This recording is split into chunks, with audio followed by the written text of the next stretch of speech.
Bismillahirrahmanirrahim. Assalamualaikum warahmatullahi wabarakatuh. Innal hamdalillah nahmaduhu wa nasta'inuhu wa nastaghfiruh wa na'udzu billahi min syururi anfusina wa sayyiati a'malina. Man yahdihillahu fala mudilla lahu wa man yudlil fala hadiyalah. Asyhadu an la ilaha illallah wahdahu la syarika lah wa asyhadu anna Muhammadan 'abduhu wa rasuluhu la nabiyya ba'dah. Allahumma fasholli wa sallim ala sayyidina Muhammadin wa ala alihi wa ashabihi alladhina yuhsinuna islamahum wa lam yaf'alu syai'an fariyan amma ba'd. Fa ya ibadallah ittaqullaha haqqa tuqatih wa la tamutunna illa wa antum muslimun. Rabbi shrah li sadri wa yassir li amri wa hlul 'uqdatam min lisani yafqahu qawli. An Umair bin Ishaq qala kunna tatahaddath inna awwala ma yurfa'u minan nas al-ulfah. Ikhwati man rahimakumullah, rasa cinta dan juga rasa benci itu adalah merupakan dua buah kata yang sering kita perbincangkan, baik itu kita ini memperbincangkannya dengan keluarga kita atau tetangga-tetangga kita atau juga dengan orang lain. Rasa cinta dan rasa benci itu adalah merupakan sebuah perasaan yang sudah ada pada diri manusia ketika manusia itu sejak dilahirkan dari rahim ibunya sampai menjelang manusia itu diwafatkan oleh Allah Subhanahu wa taala. Semua manusia itu sudah pasti memiliki apa yang disebut dengan potensi perasaan cinta dan perasaan benci. Rasa cinta dan rasa benci itu adalah merupakan sebuah fitrah yang dimiliki oleh semua manusia. Dan rasa cinta dan rasa benci itu, selain hal itu dimiliki oleh manusia, rasa cinta dan rasa benci juga tidak akan muncul secara tiba-tiba, tidak tanpa ada yang mendorong munculnya perasaan cinta dan perasaan benci itu. Satu contoh perasaan cinta dan perasaan benci yang mendorong kita muncul di dalam diri kita ini adalah misalkan kita sudah memiliki istri yang cantik.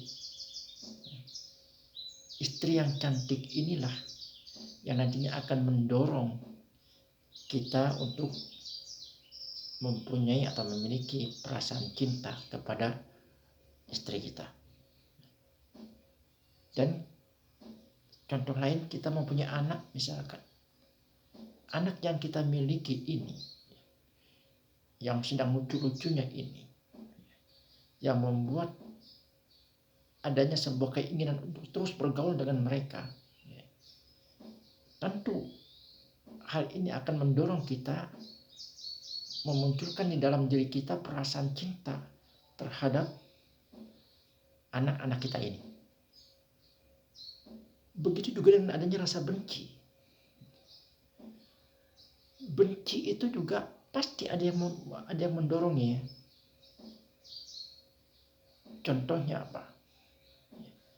Contohnya adalah ketika kita ini melihat ada seseorang yang berperilaku buruk terhadap kita. Perilaku buruk yang dilakukan oleh seseorang itu terhadap kita, ini akan mendorong dalam diri kita menemukan rasa kebencian itu terhadap orang tersebut. Ikhwati iman rahimakumullah, rasa cinta dan rasa benci yang terdapat pada diri manusia itu rata-rata kita terdorong adanya perasaan cinta dan rasa benci itu bukan dari proses adanya rasio atau taraf berpikir kita yang mendorong rasa cinta dan rasa benci. Akan tetapi rasa cinta dan rasa benci ini terkadang kita mendorongnya tumbuh dalam diri kita ini dari adanya hanya sebuah perasaan saja. Ya. Semua perasaan saja.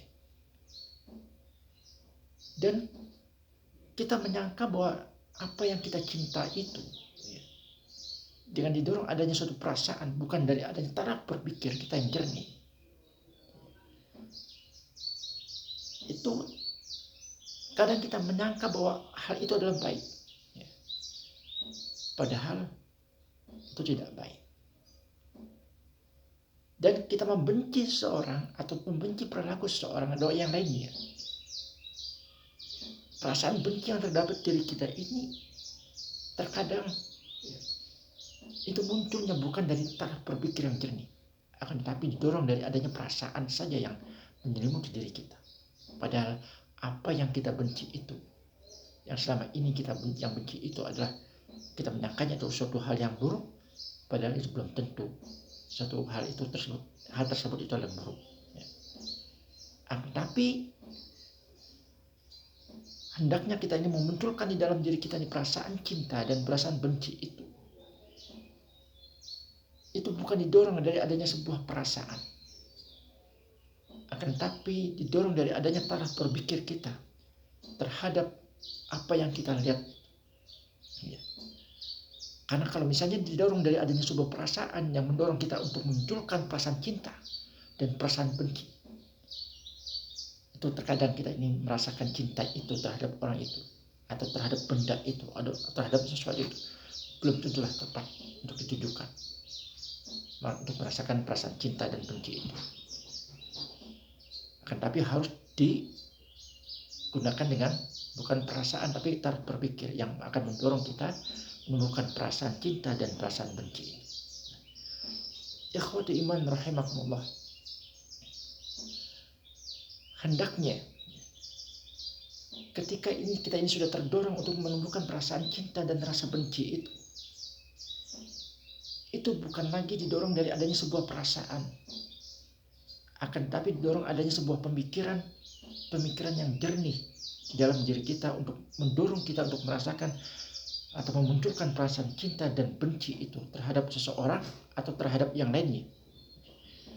Tentu pemikiran-pemikiran seperti ini harus ditopang dengan adanya pendapat dari hukum-hukum syariah, hukum-hukum agama. Kalau misalnya sudah kita merasakan cinta dan perasaan benci itu bukan lagi berdasarkan kepada perasaan kita, akan tapi ditopang dengan adanya pendapat hukum-hukum syariah. Apakah kita ini dibetulkan menurut hukum syariah untuk mencintai seseorang atau mencintai orang itu atau mencintai benda itu dan sebagainya, atau malah syariah telah melarangnya. Ikhwati iman rahimakumullah. Perasaan cinta ini di dalam Islam harus ditumbuhkan di dalam diri kita. Harus ditumbuhkan di dalam diri kita, termasuk kita tumbuhkan perasaan cinta itu kepada saudara-saudara kita yang seiman dan seakidah dengan kita. Selama mereka ini melakukan suatu perbuatan-perbuatan yang diperintahkan oleh hukum-hukum syariat, maka tumbuhkanlah perasaan cinta itu kepada saudara-saudara kita yang seiman dan seakidah dengan kita. Ikhwati iman rahimakumullah. Mengenai dalam hal ini, pada 14 abad yang lalu, Umair bin Ishaq itu pernah berpendapat. Dan Umair bin Ishaq qala, kunna natahaddath inna awwala ma yurfa'u minan nas al-urfah. Dari Umair bin Ishaq, ia berkata, kami berbincang-bincang membicarakan bahwa hal pertama yang diangkat dari Allah adalah kecintaan.